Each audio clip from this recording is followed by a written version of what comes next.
We are here with round 6 of the Milwaukee Regional Championships between Wolfe Glick and Dorian Kang. I believe this is Dorian's first ever regional, and of course on the other side we have Wolfe Glick here, one of the greats of the game here, wearing a disguise, which could be a little bit of foreshadowing we see for that Hisuian Zoroark. So on Wolf's side of things here, we have the Goldango and the Blood Moon Ursaluna, two of the strongest special attackers in the format right now. Make It Rain with Nasty Plot is such a devastating combination. And of course, Terra Normal, Life Orb, Blood Moon Ursaluna, a set we have not seen as much recently, but again, one of the strongest special attackers in the game. That Blood Moon does absurd amounts of damage. And of course, you pair that with Whimsicott, one of the best supported pieces in the game. Tailwind giving him both a bit of speed control, and Fake Tears just boosting up the special attack coming out of those two mons is absolutely incredible. Of course, Incineroar, another fantastic Pokemon in the metagame, one of the best to do it. Got that fake out parting shot support here with the Intimidate, of course, knockoff Flare Blitz, very, very standard on Incineroar, and the Mirror Herb, a very, very powerful item on this team in particular, because it does look like a team that can struggle with King Gambit from time to time. So having that Incineroar there to get that +2 and really threaten the King Gambit and force out Terras can really open it up for the rest of the team. Of course, D-Knight on this team doesn't have to be the Tailwind mon, so we do see Protect +3 attack, of course, one of the best Pokemon in the format, and again, that low kick helping out with something like King Gambit. And then finally, the Hisuian Zoroark here. A bit of a supported piece, of course, with the Icy Wind and Taunt, but Bitter Malice is still a very, very good attack here. Of course, having that guaranteed -1 to the opponent's physical attack is very, very strong. And again, Wolf here just... he's in disguise. He knows, he's role-playing that Hisuian Zoroark today. I am very, very curious to see if we actually get to see it in this match. And then over here on Dorian's side, we have, again, another very powerful looking team. Of course, we have the Rillaboom set here, Terrifier, Assault Vest. This is the stock standard set right now. High horsepower is very good into, of course, opposing Goldangos. We also see the Goldango on his side of things, this time rocking Life Orb over the Metal Coat that Wolf had. Again, Terra Water is just a very standard defensive Terra. You've got your two main stab moves and Nasty Plot, nothing too crazy here. We have the Blood Moon Ursaluna as well. This is the new tech that has been picking up a bit quite recently. The Terra Electric, of course, gives you a resist into that Goldango while also not making you weak to things like the Blood Moon, the Rillaboom, sorry, which is very, very powerful. You got the Blood Moon and the Earth Power, but on this team they have the Yawn. And the reason for that is because you have leftovers plus grassy terrain, basically just meaning Blood Moon Ursaluna with a lot of special defense investment can be incredibly tough to deal with. Of course, we have that Focus Sash Ninetales with the Aurora Veil, very good. It has, speed control, it has, the Veil giving you screens, and of course, Blizzard is just a crazy move with the chance to, freeze, right? So very, very strong there. Sneasler, this is, again, a new adaptation we've seen in recent tournaments, right? This is the Close Combat Acrobatic set with Sword Stance, Grassy Seed plus Terra Flying. It just makes this Pokemon so incredibly good. It helps out with the Mirror a lot as well. And again, these teams can sometimes, struggle with Rillabooms, because typically Rillabooms can live things like a Diaclaw, but a Terra Flying Acrobatics, they cannot. So that is very strong. And of course, we said it before with Wolf, Incineroar, just one of the best supported pieces in the game, right? Yeah, everyone kind of knows what Incin does at this point. Knockoff is just incredibly good into opposing Goldangos, which again, one of the best Pokemon in the format. Of course, Parting Shot, Fake Out, also just incredibly good support moves. All right, here we are, the winner in Wolfe Glick versus Dorian Kang. We are going to see here on Dorian's side of things, we have the Sneasler paired up with the Incineroar, and on Wolf's side, we have this Zoroark disguised as the Whimsicott next to the Goldango. Now, the Incineroar on Dorian's side of thing is putting a lot of pressure here onto Wolf's board. Of course, that Goldango right now does not want to eat a Flare Blitz or a knockoff. It does have that Terra Water though, but if it does do it, it opens it up to a potential close combat from the Sneasler. And of course, the Zoroark right now is disguised as the Whimsicott. Very, very smart here by Wolf. Of course, typically a Tailwind into Make It Rain right now could do a lot of damage into Sneasler and potentially pick it up. But of course, this Incin is putting a lot of pressure on the board right now. So it's going to be curious to see how Wolf tries to play around this. We are seeing a potential Bitter Malice here into the Incineroar. He is looking at a Terra Water Nasty Plot. It does make a lot of sense here as well if he is predicting that Sneasler to potentially switch out here. But yeah, there it is. We are going to see that Terra Water Nasty Plot right now. It looks like no switch from Dorian though. The question is, what did he click here? Did he potentially go for a Acrobatics into the Whimsicott slot or the Hisuian Zoroark here? Has he called Wolf's Terra here and potentially just doubled it with a knockoff close combat? This could be very, very scary for Wolf. But we are actually going to see the Protect here. Again, a pretty smart play, of course, if it was a Tailwind, Make It Rain, getting that, Getting the Gold Anger to -1 would have allowed Sneasler to survive it the next turn, but we are going to see there the Bitter Malice here. Very, very smart play by Wolfe here, right? He's made a very, very good call. Getting that Instant to -1 attack, meaning he should take a lot less damage to this knockoff. That actually still does a good chunk of damage, though. Had he not terrored, he probably would have survived, but that is still very, very strong here by Dorian. And now we are seeing a potential Icy Wind here into Make It Rain. Now, obviously, Wolfe here has just shown this is the Zoroark. This is a very smart play because typically these Seed Sneaslers are actually quite slow just so they can play a bit more bulk. But we are going to see a potential switch here into the Rillaboom, which it is. This should activate the Grassy Seed, meaning that this Sneasler does actually get to outspeed the Hisuian Zoroark here, at least guarantee it. And there it is. The Unburden should activate here with this Grassy Seed being activated. The question is, what has Dorian gone for here? It is a close combat into the Golden Go. Oh, and it lives on 6. It holds. Oh my goodness, this could be huge damage. At -1, there is no chance that Sneasler will live this Make It Rain. We do see the Icy Wind here come out doing very, very good chip here into the Rillaboom, but this is going to be a +2 Make It Rain. Even with the Assault Vest, this is still going to take a lot of damage, and we see the Rillaboom dropping down to around 5%. That is a very, very good turn one here for Wolfe Glick. Of course, you know, losing the Sneasler like that, I think, is very, very critical, right? Because, again, you look at the board, right? We know he's got Incineroar, right? Obviously, the Sneasler's gone. If Wolfe has a potential Blood Moon Ursaluna in the back here, we are actually going to see the Ninetales come out, which isn't that bad into the Blood Moon Ursaluna, but again, all of a sudden, he's just lost any good way to deal with that Pokemon. Of course, Grassy Glide is still a thing, but we know that Wolfe has that Whimsicott in the back, so if he eventually gets up a Tailwind, Wolfe could potentially run away with this. We do see the Icy Wind threatened there by Wolfe, of course. Breaking a Sash on the Ninetales is very, very important here. Wolfe potentially protecting here as well, just to, you know, make sure he doesn't go down to a Grassy Glide. But Wolfe potentially right now is in a position where he, you know, it's a pretty obvious protect. Or is he going to attack here? Because right now, Dorian, obviously, he could just pick up a KO into Goldango right now, but he also wants to break that Focus Sash, and he's looking at the Make It Rain. This could be huge if Rillaboom doesn't attack Goldango, and it doesn't. Oh my goodness, it all comes down to now how these trainers are, they're built on these Pokemon. If the Icy Wind comes out first here on Wolfe's side of things, which it does, Ninetales is going to go down without even getting an attack. The Rillaboom goes down, this Ninetales is -1 speed, and Goldango should be able to threaten a one-hit KO now into this Ninetales, depending how it is EV'd, but Wolfe Glick, he's one of the GOATs, and it's going to go off.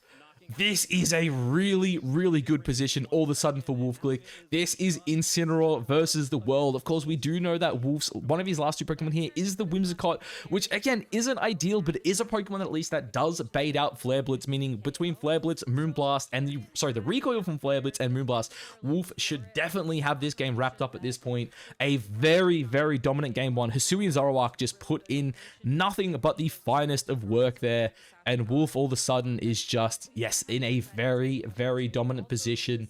And this is a game that he should just have wrapped up here right now. He's just checking everything, making sure he's got the Bitter Malice and Make It Rain. Probably will just activate the Citrus Berry, but oh no, Wolfe, okay, we see here, he's reading over the sheet, he's hovering the double protect, he will just run down the time here.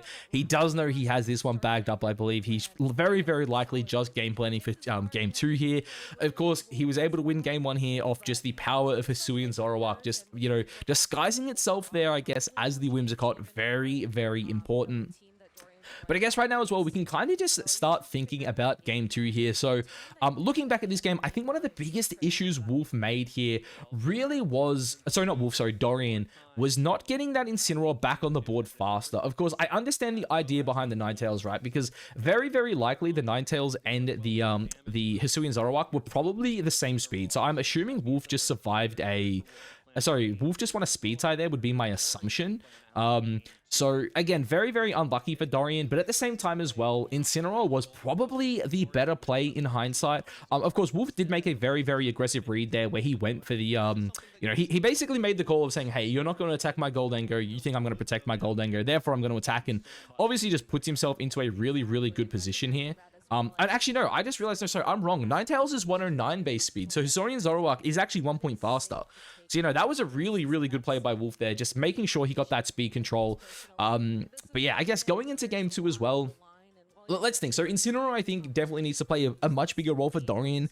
I think it's come in too little too late. Of course, that knockoff turn 1 was really good, but then essentially it didn't come back until the game was over, and we are going to see now the Bitter Malice, and I believe it was a Make It Rain come out here. But then also as well, I think the Sneasler went down too early. Again, like, we don't know if Wolfe has Blood Moon Ursaluna in this match yet, but I would assume he does. It's very, very good, and especially when you pair it with Whimsicott, right? Like, you've got the Goldango, you got the Whimsicott, you typically pair that with Blood Moon, and you can just run away with games. We are going to see the knockoff here come into the Zoroark, which means we will actually get to see what Wolfe brought. Pretty smart here by Dorian, just making sure, hey, like, I just want to see what you've got in the back right now. I just want to make sure that, you know, whatever you've got in the back, you know, I can at least scout it out. So definitely a smart play. I will say as well for Dorian, I guess I want to see his own Goldango come in the matchup.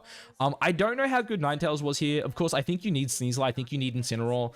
And you also need Rillaboom, but I definitely would like to see, I think, the Goldango come. And again, this Blood Moon Ursaluna, again, very, very smart from Wolfe, of course. At this stage, you know, we know Whimsicott's in the back, so speed control is not an issue. We also should get to see the speed interactions here between the Ursaluna and the Incin as well, which could be very, very important for game 2, as, of course, the Ursaluna is Wolfe's best way here at actually dealing with the Incineroar, so definitely a smart thing to, I guess, check out here if you are Wolfe. But yeah, I think heading into game 2, I definitely think the Goldango needs to play a role for Dorian. I don't think the Ninetales was amazing, especially because it is slower than the Hisuian Zoroark. It really doesn't offer much, right? I believe both the Blood Moon Ursaluna and the Goldango, with any, like, either of the supports next to them, just like pick up a KO before it can move. A Icy Wind into Make It Rain and an Icy Wind into Hyper Voice very, very likely just KOs it. Of course, the Blood Moon Ursaluna probably doesn't outspeed, especially after we saw that interaction there where the Incin was faster. It means Wolfe is probably a little bit slower on this Blood Moon Ursaluna, so yeah, I think Whimsicott plus Blood Moon Ursaluna in Tailwind would be very, very good. I think, yeah, if I'm on Dorian's side of things this game, I'm not bringing Ninetales into game 2, and I'm probably bringing Goldango. You need something that just threatens big damage into Wolfe's team. Of course, Life Orb Make It Rain is just so strong into the, of course, the Whimsicott, the Hisuian Zoroark, and the Blood Moon Ursaluna. So I'm very curious to see how things are going to go in that game. Of course, here we do see, you know, some of the, I guess, the replays here. Wolfe just, that play there was such a heads up play by Wolfe. He's just saying, hey, you know what? Like, I'm in a really good position. I'm going to make the call. We do see him there when he loses the disguise, take it off. Very funny from the GOAT there. But yeah, it was a very, very smart play. That was the turn, I think, that definitely decided the game. As I said, I kind of would have liked to have seen probably the Incin come out that turn and not the Ninetales, because I do think it was really important that, like, you know, you just put a mod on the board that really wasn't going to take much damage. That Blood Moon crits at the end there, it definitely didn't matter. But yeah, just really well played by Wolfe there. You know, he essentially just put on a lot of pressure turn 1 with that that Zoroark, and was just able to abuse it, and yeah, was able to run away with the game. All right, here we are heading into game 2. Dorian has switched it up here, going with that Goldango we mentioned and the Incineroar here. And Wolfe has the Whimsicott plus the Blood Moon, but it does look like this is actually Whimsicott this time around. This is not the Hisuian Zoroark disguised as the Whimsicott. And this Blood Moon Ursaluna right now is putting quite a bit of pressure on the board. We do see Wolfe here hovering that Protect. Not bad right now, because the only thing it's really scared of, I guess, here would be a Make It Rain into a Fake Out here. So Dorian right now, his Goldango's in a pretty good position. I think I would like to see something like a Fake Out plus a Nasty Plot come out of it right now. And then potentially a Protect pivot into Rillaboom here. But of course, it depends if he wants to get rid of that Whimsicott right now, because a Make It Rain and a Fake Out would also do that. You know, you could chip down this Ursaluna while also just removing the Whimsicott. But I do think this is a pretty safe turn for Dorian right now, just to set up that Nasty Plot. So I am curious to see how he wants to play this. I do think with the boards that you have, I was gonna say you want to keep that that Whimsicott alive here, but this is really smart. We did see Wolfe protected here, so getting the Rillaboom in this turn could be a really smart call. If you go for a plot now, then you have a Fake Out threatening that Blood Moon Ursaluna next turn. This could be really, really good, as we do see the Protect coming out here. I believe it was a Tailwind clicked by the Whimsicott. He clicked it very quickly. It was. If this is a Nasty Plot right now on Dorian's side of things, he's in a very, very strong position. Okay, it is just the Make It Rain here, getting rid of the Whimsicott right now, which again, it's not bad. Whimsicott's very, very annoying, especially too if you did want to go for something like a Fake Out here on the Rillaboom. It essentially could have just potentially, you know, encored you into it had, you know, you not picked it up with that Make It Rain on the following turn. But this should be a really good position. Of course, there is fake out support here. We should get to see the two Mons Wolf has in the back here as well, which we do. It is the Zoroark and the Goldango. So two Pokemon here that are immune to the fake out. And we are going to see the Goldango come out here. Again, this is really scary because if you're Dorian, you're like, do I want to Shadow Ball this? This could be a Hisuian Zoroark right now, which is very, very scary. And we are just seeing Wolf right now going straight for that Terra Normal Blood Moon. Of course, as well, you know, Wolf here looking to just go straight for the nasty plot. At -1, his Goldango, of the Goldango and Dorian side of things, probably does not pick up Wolf's Goldango here, which does look like it has a little bit of bulk investment. And a Terra Normal Blood Moon, even through Assault Vest here, could do a lot of damage. Of course, Dorian here does have that fake out pressure right now on the board, which means Wolf could just get faked out on the Blood Moon Ursaluna here. So very interesting that he's just gone straight for the call here of just a Terra Normal Blood Moon. Of course, Terra Normal does cover for the fact that, hey, what if he just goes for a Wood Hammer right now? And also, you probably just don't pick up the KO without the Terra Normal either. But we are going to see this here. Does Dorian opt for the fake out here into the Ursaluna? We are also going to see a Terra on his side of things here, very likely into the Goldango here. And it is just making sure Wolf can't just pick up a double KO right now with a potential Terra Normal Blood Moon plus a Shadow Ball, just potentially KOing both Mons here. But yeah, this is going to be interesting to see. Dorian, though, does opt for the Grassy Glide, chipping down the Ursaluna, doing quite a bit of damage there. We are going to see Wolfe Glick here go for the nasty plot. The question is, does this Blood Moon pick up here into the Rillaboom? I'm pretty confident it does. This is a really, really strong special attack, even into Assault Vest. Oh yeah, it's gone. That is gone. The Rillaboom goes down. And this is kind of what we were talking about last game. It really feels like Dorian doesn't have the best ways through this Ursaluna. We are going to see the Shadow Ball, but it's -1. Wolf should be able to comfortably live this. Okay, that wasn't comfortable, but I mean, he survived. The grassy terrain now will heal him up just a little bit. And yeah, all of a sudden, I think Wolfe Glick right now is in a pretty solid position. The question is that last one Sneasler? Because right now, Sneasler could definitely put a lot of pressure on the board right now for Dorian. Obviously, even though Wolf has Tailwind, it is the fastest thing in the game, and there it is the Sneasler. We saw last game that even in Tailwind, Goldango, sorry, not in Tailwind, but yes, we do know that Sneasler will outspeed thanks to Unburden here. It is very, very comfortable. I am not worried about that at all. So the question is, how does Wolf want to play this? Again, we saw that Zoroark is in the back. So right now, Wolf does have a potential safe switch, right? If he goes Zoroark into the Ursaluna here, it avoids the close combat. And if he goes Ursaluna into the Goldango, it also avoids the Shadow Ball. So I'm really curious to see how Wolf wants to play this. It looks like, was that just a protected, a Hyper Voice? Is that what he's hovering over here? It looks like it. I think one thing worth mentioning here as well is the Sneasler will go down to a Make It Rain at this stage. But I don't know if Wolf actually goes down to an Acrobatics right now. There is always a call where, you know, potentially you just go Acrobatics, Make It Rain here and kind of pray that you live. But Wolf with Tailwind here is in a pretty dominant position. So it all comes down to how Dorian wants to do this. It is actually going to be a Protect onto Sneasler. Not bad. I believe there was 2 turns of Tailwind left. So after this turn, there should be 1. We are going to see the Protect come out here. A Hyper Voice, I believe, will not pick up the Goldango from this range. But it does not matter. It is just a Protect into Dorian's Goldango regardless. So it looks like the Ursaluna will be attacking nothing. This will be the last turn of Trick Room. Oh, sorry, Tailwind now. I guess the big question here is, how does Dorian want to play this? Of course, you do not want to lose your Unburden boost right now on the Sneasler, but you do have that Incineroar in the back, which can comfortably switch in right now to a Make It Rain. And I would like to think at 40 HP, a non-Terra Acrobatics probably does not pick up this Goldango right now. So Wolf's Goldango feels pretty safe on this board. And he is looking at a potential switch here. Is he going to go the Shadow Ball? I feel like Make It Rain's pretty free. It should do roughly at least 50% to this Goldango, depending on how it's trained. He is just looking at the Shadow Ball, trying to guarantee it. Potentially the Make It Rain. I actually think I like the Make It Rain. It punishes potential switch here into the Incineroar. And also, it's just enough to pick up the Sneasler here, where if it doesn't protect, you're still just going to do a lot of damage. But yeah, Wolf, you know, with the double protect last turn of Tailwind, Dorian right now is in an interesting spot. Wolf running out of time. He's going to go the Make It Rain. He's going to go the Zoroark here. I don't mind this, because if this is a close combat this turn, it puts Wolf into a very dominant position. We do know that he did not switch out the Sneasler here. It is a close combat. It was not the double protect there, which means the Make It Rain should be enough now to pick up the KO Goldango into the Sneasler, and that is insane chip damage into the Goldango. My goodness. I thought that would barely do 50. That just did about 75.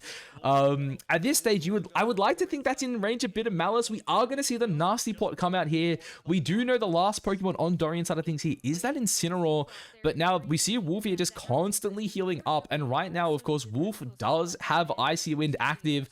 Depending on how his Blood Moon Ursaluna is trained, even at -1, it might not outspeed the Goldango. So because of that, I do think it's really important Wolfe make sure Goldango goes down. In saying that, a Icy Wind plus Make It Rain will definitely be enough.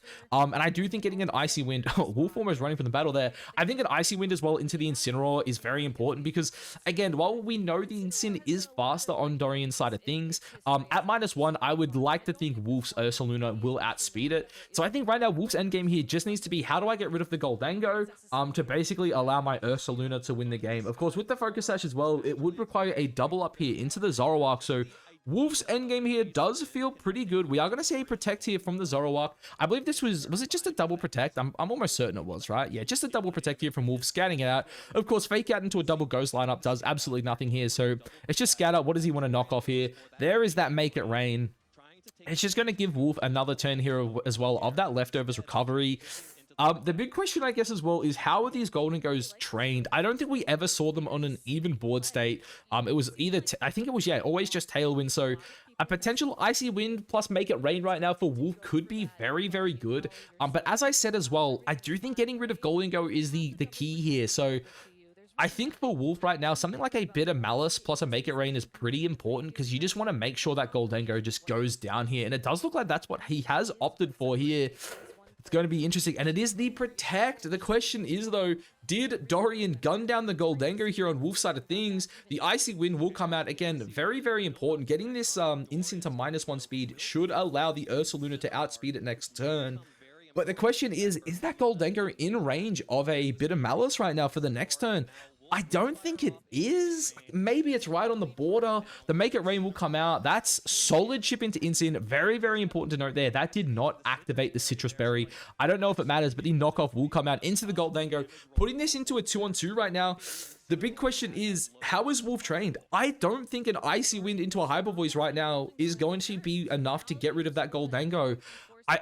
Sorry, it would be enough, but I don't think it's going to outspeed. Based on this, the speed interactions between the Incin and the Ursaluna here, I would beg that even at -1, the Goldango will still outspeed the Ursaluna here. So I'm curious how Wolfe wants to deal with this. I believe he just hovered Protect and Bitter Malice here.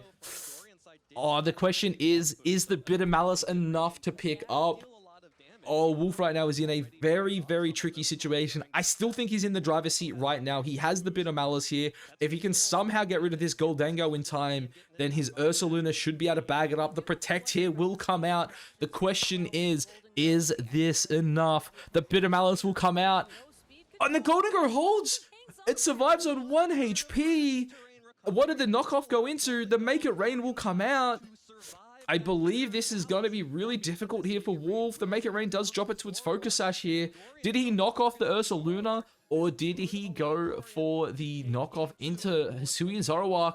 I believe, though, the Life Orb, yes, we'll take out the Goldango. This is huge for Wolfe Glick. We know this is a -1 Incineroar. I think now with that Goldango going down, this is definitely wrapped up, even if he KOs the... And it looks like he's gone into the Protect, yeah.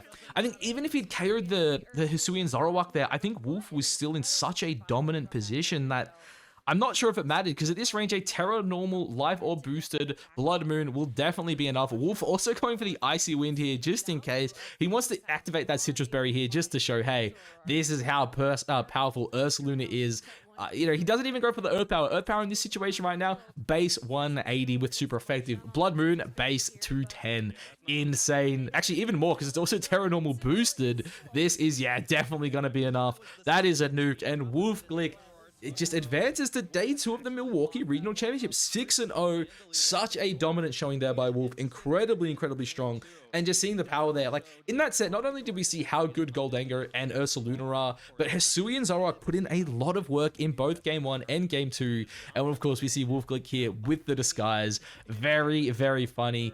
Congratulations to the GOAT. I'm really excited to see what he can do in day 2.